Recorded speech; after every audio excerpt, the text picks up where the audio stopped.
Et si le créateur avait laissé sa signature dans ton ADN? Tout créateur laisse une marque sur son œuvre, n'est-ce pas?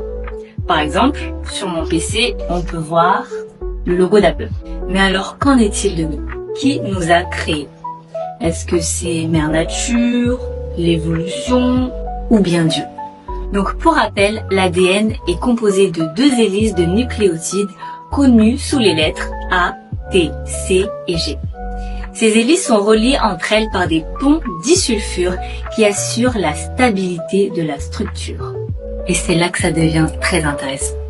En 1986, le docteur Yesha'ahu Rubinstein, chercheur en biologie moléculaire, a découvert un motif étrange dans les ponts disulfures de l'ADN. Il a remarqué que l'espacement entre ces ponts suivait un schéma bien précis. 10, 5, 6, 5.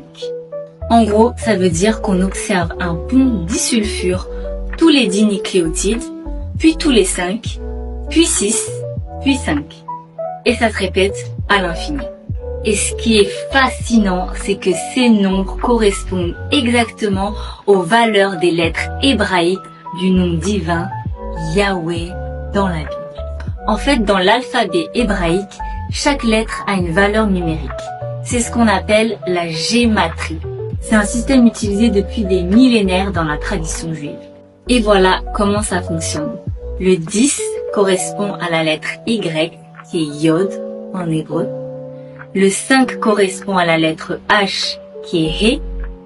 Le 6 correspond au W, qui est Vav. Et on retrouve le 5, qui est He. Ça fait le nom de Yahweh. Autrement dit, notre ADN porte une structure numérique qui forme le nom de Dieu. C'est un truc de ouf. Et d'ailleurs, la probabilité qu'un tel motif apparaisse par hasard est quasi inexistante. Alors d'après toi, c'est le hasard ou la signature de Dieu? Dis-moi ce que t'en penses en commentaire.